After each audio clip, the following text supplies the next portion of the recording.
complicated, and there's just a lot of layers that add to how we deal with money on a daily basis. So first I wanted to address what is money? Let's talk about that. So I always like to look up the definitions, and money is something used as a way to pay for goods and services and to pay people for their work. Also defined as a person's wealth and the money that a person has. So money is really an object, isn't it? But why do we assign just so much emotion to it, right?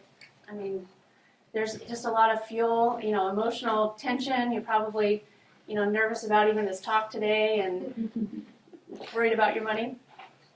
So you've been working on a lot of health and fitness goals and hopefully changing some positive habits in that regard. And before we actually talk about some good money habits, I really wanted to maybe take a look at some perhaps underlying, influences that are causing you to make some money decisions. So first, and there's some blanks here, we're going to be doing a little bit of soul searching about money. So get your pens ready. So let's talk about, how does money make you feel? What are some of the emotions that you think about whenever you hear that word money? And maybe it's your current state, maybe it's a past state, how you deal with money. Just write down some words, some statements, whatever that is for you. Just take a moment. Do you have a negative view of money? What's that little tape in your head, that little self-talk that you do every day? Do you avoid that pile of bills and just let them, you don't even want to look at it? Write down how that makes you feel. Maybe you've had such a bad vision of money, of maybe people that haven't been very good influencers for you, and so you just push it away in your life. Whatever it is, money just comes in and out because of how you feel about it. Because I can tell you from all the clients that I've met with, how I look at money every day, we don't make decisions on money rationally. It's all about emotion, right? So if you got some of those down there, you might want to continue some of this work later. But let's move on. So let's talk about, who are your role models for money? That's really important. They say that probably from the time you were 6 or 7, we already have a lot ingrained about our values and the view of the world. So who are those, money role models that you had? Good, maybe bad, probably bad. Think about, how did your parents manage their money? Were they a good influence on you? Was there a lot of tension in your household about money? So think about who those biggest influences on you and your view of money. Just write down some names, relationships that you can think back to later. Think about that. Because certainly when I was in school, nobody talked about personal finances. Most of my clients don't even understand how credit works. It's something that is a huge part of our daily life, of getting insurance. Sometimes your job is related to your credit score.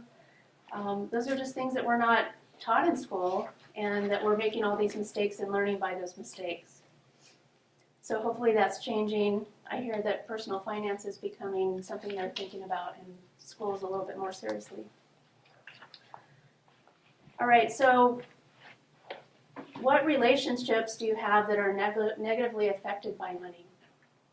Boy, we all have those, right? I know a lot of clients come into my office, they want to buy a house. Sometimes it feels like a therapy session. I've got people talking about, well, if she would stop spending and we'd have the money to buy a house. Really, that's some of the stuff that ends up happening there. So let's leave judgment out of this and just write down some of your thoughts and your observations about those relationships, who those are. Maybe it's the relationship with yourself over money, right? Maybe you're the bad influence on yourself. Maybe you're the one that's causing the issues in your relationships with significant others, children, parents. You know, certainly probably divorce. I didn't look it up, but money's probably the number one reason of divorce, right? It's hard to talk about. I mean, I got divorced in my 20s, and certainly money was number one on the top of the list. So something I heard the other day was financial trust is just as important as emotional trust in a relationship. So I thought, wow, that's really powerful, right? So if we don't trust our spouse with money, we don't trust ourselves with money, we don't talk about the money, let's just keep it separate so we don't even have to deal with it. But it's there, right? It's the big elephant in the room. Okay, you have some thoughts written down on that? I know those are hard things to think about. You probably didn't think that this was going to be the money talk, right? All right. So you may have to go back and really spend some time and meditate on that later and give yourself a nice little space, maybe a glass of wine. Right. Yeah. And we got a little table in the corner. All right. So now that we've stirred up some uncomfortable emotions, let's turn that around. Let's really think about how would you feel if your current money problems were resolved?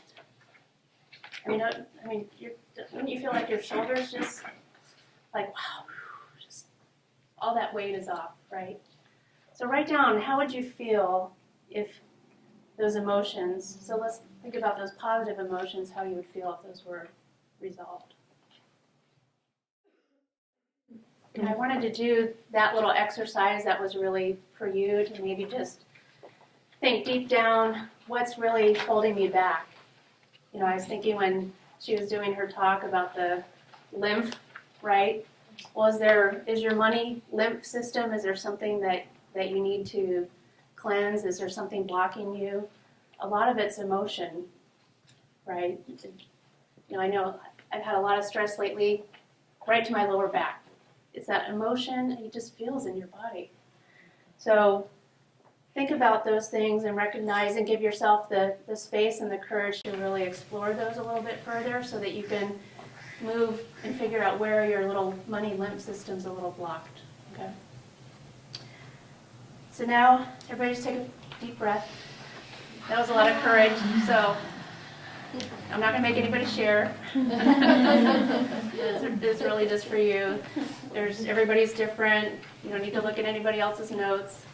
We're all as messed up as everybody else is, right? All right. Well, let's go back and remember from the definition, money is an object, right? It can do whatever you tell it to do. That's really important for you to remember. Money will do whatever you tell it to do. Right? You've got to take the power back. So it's fuel, right? We need it just like food. It's a fuel, but just like fire, it can either feed you, right, or it can burn you. So you've got to make that choice. Am I going to now use money and tell it what I want it to do, or am I going to continue to be the arsonist and create fires and not use money properly? Yeah. I bury my head, that's the problem. Yeah, and a lot of people do. Yeah, it doesn't make the problem go away, right? So, money only amplifies what's on the inside. So that big statement there, let's look at that. You can't fix money problems with more money, right? So if you wrote down like how you would feel if all your money problems went away instantly, well, more money is not going to solve those problems. We think, if I only had another, if I only made X dollars more, yes, you can maybe buy something a little bit nicer, maybe an extra bottle of wine, Cruz, right? Because on average, 90% of lottery winners are going to go through their money in 5 years or less, right? They didn't grow with their bank account. and they didn't solve their money problems, right? So money's not necessarily the answer. We've got to do that deep inner work. And I just read this article. I thought it was interesting, this new catchphrase. 1/3 of all Americans live paycheck to paycheck. The wealthy hand to mouth. That's what they're calling it now, right? I see this all the time with my clients. I want to buy a house, but I don't have a down payment. Well, you make $150,000 a year, combined, double income. People are going through their money so quickly, and it's just because they're not paying attention where it's going. So in my mind, this is the financial equivalent to our obesity epidemic, really. We're just mindlessly eating, consuming, and it's really, really a problem. I mean, people aren't saving for retirement. Our Social Security system is going to be what people rely on, and that's probably going to crash, right? So it's putting more thought into how we feel about money and what we do with our money and empower that. So if you can't control your spending, you'll never amass a fortune, right? So we're going to talk a little bit about some new money habits, but just to give you a little perspective there. All right, so some new money habits. I created my little top 10 list here for you of some of my personal observations. So let's start number 1. So start with what you have. I don't care if you have a lot of debt, no debt, money in the bank, no money in the bank. You all have to start from where you are from this point forward and try to leave all that baggage behind, right? We're going to have a new money vision. So when you walk out that door, all those feelings and things that you wrote down, maybe leave those here, right? Walk out the door with that new money vision, but start wherever you are, okay, with whatever you have. All right, number 2, identify objectively where you spend your money. So those clients that come in and say, we don't have any down payment. And I said, well, you have about $4,000 a month of other money. We go through and your rent, your utilities, food, all those things. There's like $4,000 missing. They're just flabbergasted, right? It's because we just fool ourselves into thinking that we spend less than we do, right? So you've been cleansing, maybe fasting. All right, now it's time for a fiscal fast, okay? The number 1 way that I found to really make a difference quickly is to go back to cash, okay? Cash envelopes. I learned this from Dave Ramsey. I use these little cash envelopes right here from his things. You can use paper envelopes. You can order these envelopes. All right, cash envelopes, dollar bills. Beginning of the month or every time you get paid, after you've worked out a little budget, okay, your grocery budget, $200 in the envelope until X date, right? You go to the store, pay for it out of there. You go back to the store, it's empty, right? You don't get to buy anything. Okay. If you don't have the money, you can't buy it, right? So this habit, I kid you not, will make a big difference. And part of that is credit cards, whether it's a debit card, I don't care if it's a debit card, a credit card, you will spend probably 20% more. And they've done studies that swiping actually triggers the pleasure sensor of your brain, wherever that is.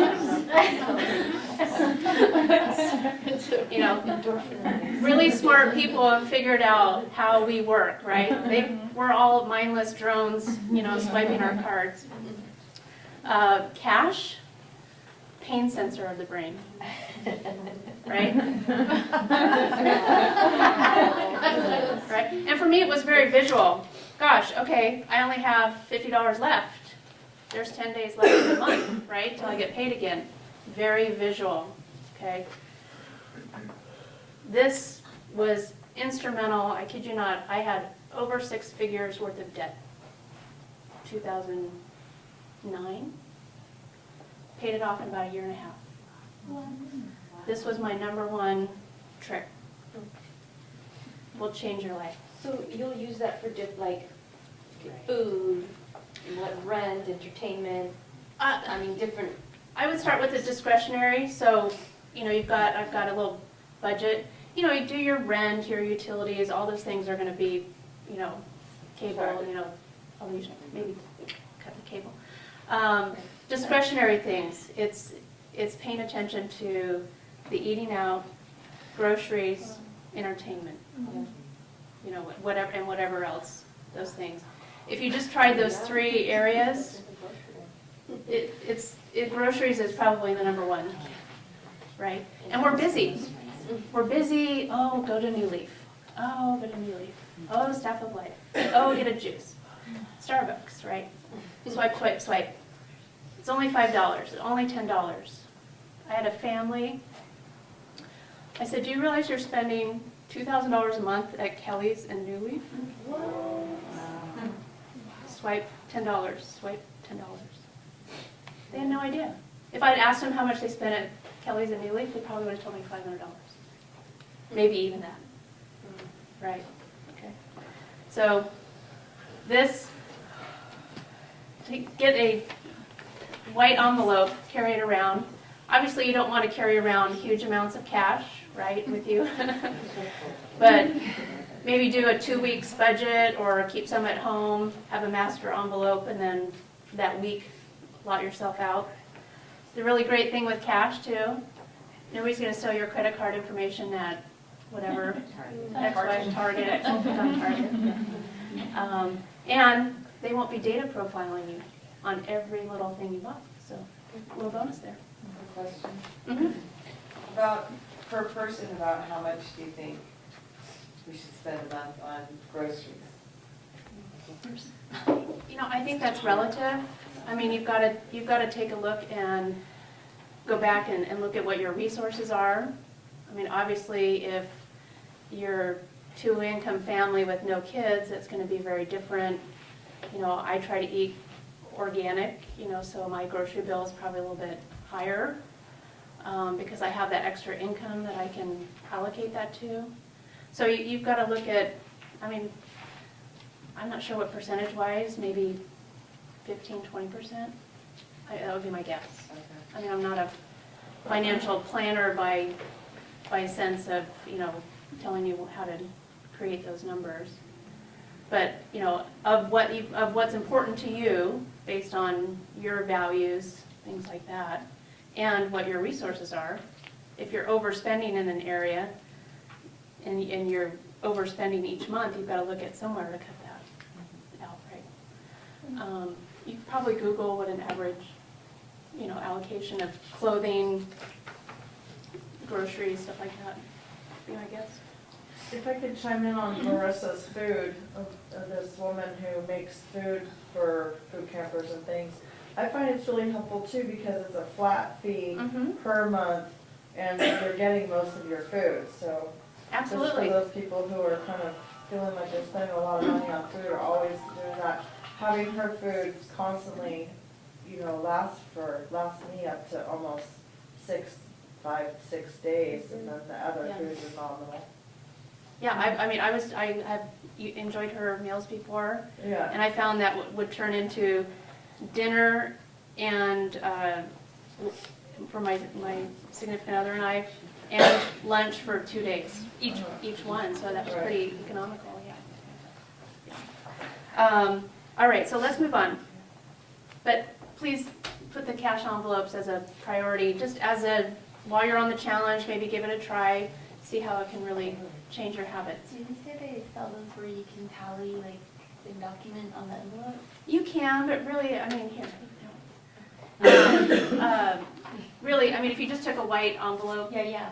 Gives you the same. I don't want you to spend money to.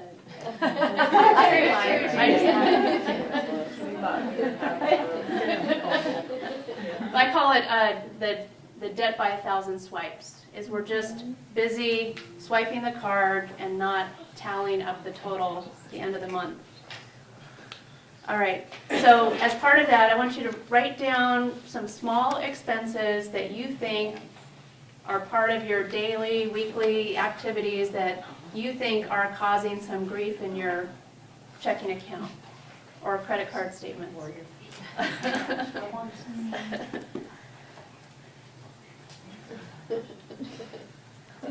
Because it's really not the big ticket items that are doing most of the damage.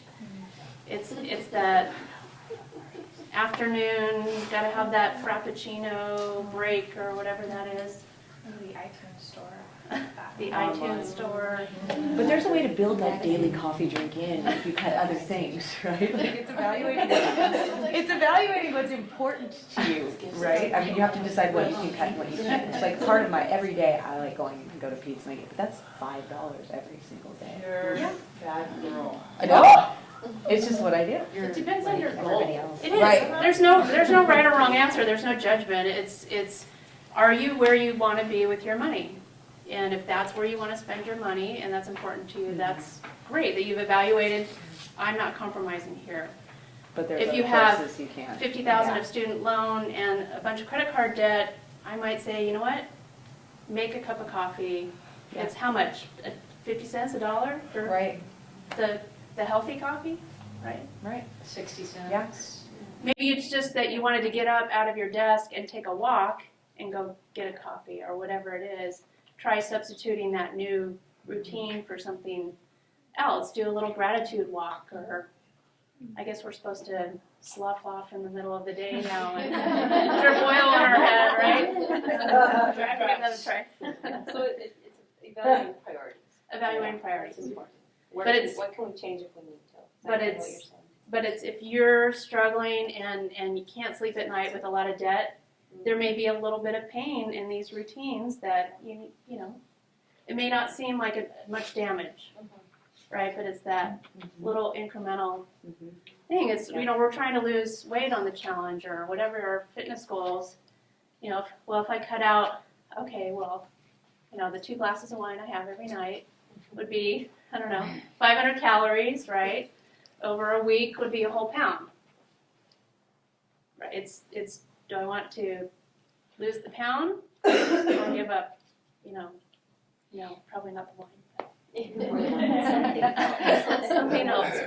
It's not a question, just a comment, but something that I noticed for myself was also who I spend time with, who I want to spend quality time with people, and oftentimes that's going out to eat.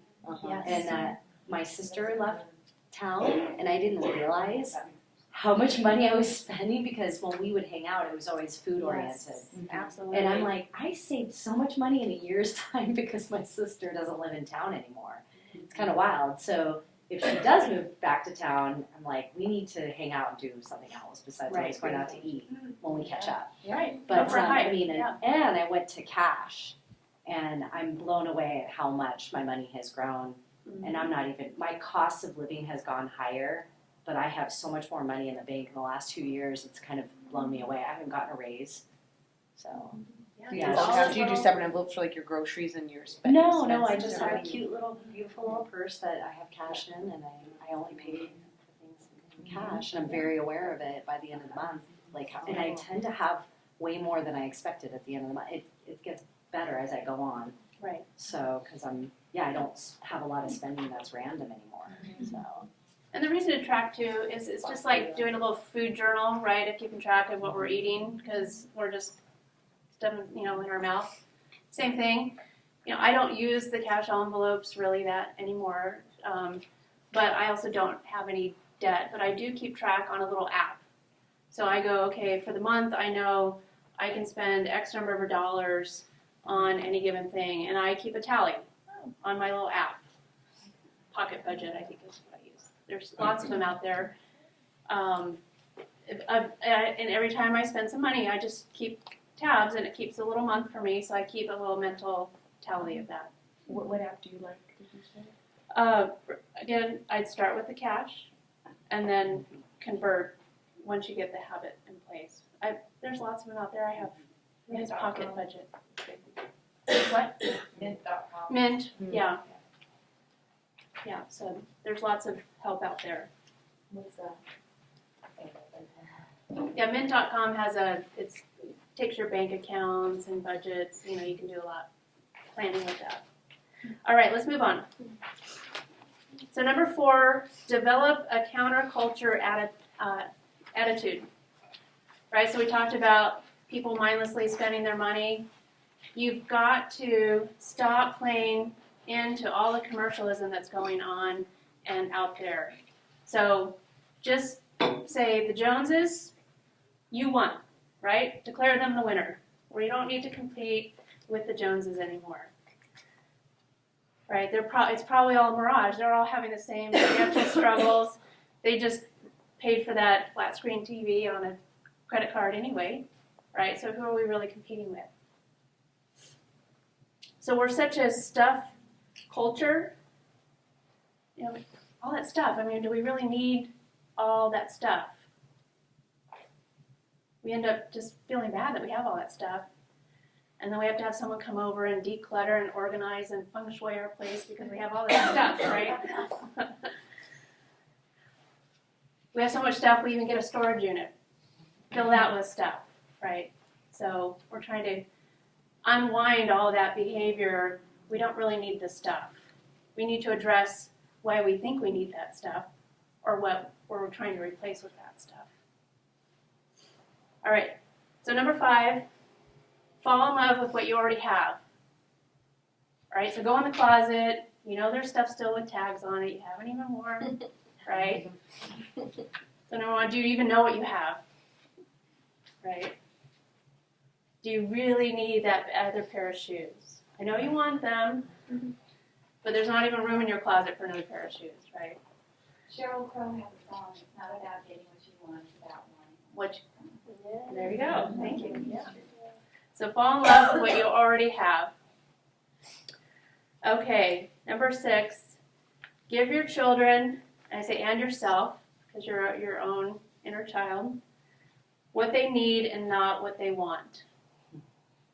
Right? I could probably do a whole another talk on that subject alone, but I'm not really a parent expert. But just give that some thought. So by what behaviors we're ingraining in our children, whether we know it or not, they're watching what we're doing, right? And are we being a good role model for our kids? Are we setting them up for a good financial success? Or are they going to have a lot of baggage to write down like you did about your parents, right? And how they taught you about money. So just think about that.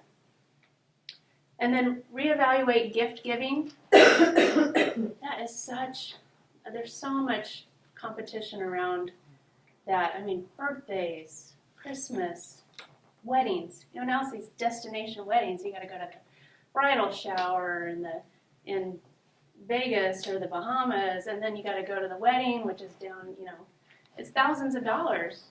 And you might have 3 really good friends getting married in 1 year, right? You're going to have to just time out and say, look, I can't do that anymore.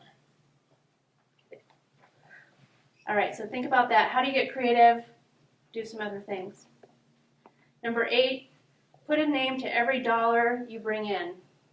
So it's back to telling your money where you want it to go. So not like Fred, Sam, Julie. No. But it's not just what's left over at the end of the month. It's, okay, I've got $3,000. I want, X to go here, X to go there, retirement, savings. Maybe you really want something that's important to you and you want to save up for it, right? What's the save money we buy stuff with? All right. Because if you don't tell your money where you want it to go, it's just going to dissipate right into your daily life and disappear like we talked about. So number 9, put your money where it grows, not where it shows. I just think that one's really important. Everybody has a different viewpoint of what's important to them. Do you really need that brand new car? Yours is probably still good enough. right? It's just going to depreciate instantly right off the lot. So why don't you invest in yourself instead? Invest in your future. And then number 10, most important, give yourself the grace when you slip up, right? Because we know we're going to slip up. Just go back and start at number 1, right? It's not going to be the get rich quick, instant weight loss, right? It's not happening overnight. You guys are working really hard at the challenge to get fit, lose those pounds. This is the same amount of energy and time and commitment that it takes to show up and do this stuff. Right? It's not going to be, I did the budget, it's off in the corner. This is daily, you got to think about that. So don't fall back into those old habits. Okay, so let's talk about a new money mindset that we're going to walk out the door with today. I know that's a lot of heavy stuff, but let's do some quick dreaming. We only have a couple minutes, but I want you to just get the juices flowing that you can maybe do some more homework later. So what if you implemented some of these new habits, got some really great momentum? Where would you be in 5 years? What are some of those big dreams that you'd have if all your money problems went away? What would that look like for you? Maybe it's paying off debt, buying a house. Maybe you want to start a new business, right? You want to quit your job, start a business. Take your family on an extended vacation that's already paid for before you leave. Or maybe it's just that my significant other and I don't fight about money anymore, that we've been working on talking about it and are in a new money mindset together. So just think about some of those. You'll have to continue some of those later. We're going to drill down to some 30-day goals. Right, so we need some action steps with some deadlines, right, those SMART goals. So maybe it's I have a working budget in place by X date. I'm going to evaluate my spending and cut X% or dollars from my grocery budget. Maybe I'm going to take my lunch to work 4 days a week, treat myself 1 day. Your waistline will probably like you too. All right, so some 30-day goals there. So if we don't start, we can't arrive. Right? We're not going to get to those goals if we don't do some action steps. And I'm going to leave you with some action steps that I created, whether you use them or not. Look at those bank statements. I know it may be painful. See where that money's been going. You can think about later some action steps of your own that you want to follow through on for your new money goals. And then I want to skip to, more importantly, before you leave, I want you to really think about some new money rules. Let's just go full circle from where we started with that emotions. And let's now, how are we going to look at money differently from this moment forward when we walk out the door? So I wrote down what some of my money rules are. Was start early, like the I wish I had. Oh, and if that means now. So if you haven't started, that means now for me. Save a percentage of everything I make always. Don't follow the crowd. In fact, I want to do the opposite. And you don't have to make a lot of money to build a fortune. Have you ever heard Einstein's 8th wonder of the world is the power of compound interest? Look it up. Yeah, pretty powerful. In fact, you could Google quite a few stories of ordinary people who left enormous amounts of wealth, like $100 million. This one guy worked at UPS, never made more than, I think, $25,000 a year, right? It's little bits of money over long periods of time, Power of compounding. It's pretty amazing. And then, lastly, if you don't have the money, don't buy it. Right? So look back at your notes. I'd like you to just write down a couple positive statements, how you're feeling about money right now and how you want to shift where you started. Maybe rephrase those into some positive statements. Maybe you beat yourself up that you're not good dealing with money. Turn that around into a new positive statement that I am great at managing my finances. Turn that around. So we could probably go on for a lot longer this evening, but that was my swift delivery into a new money vision for you.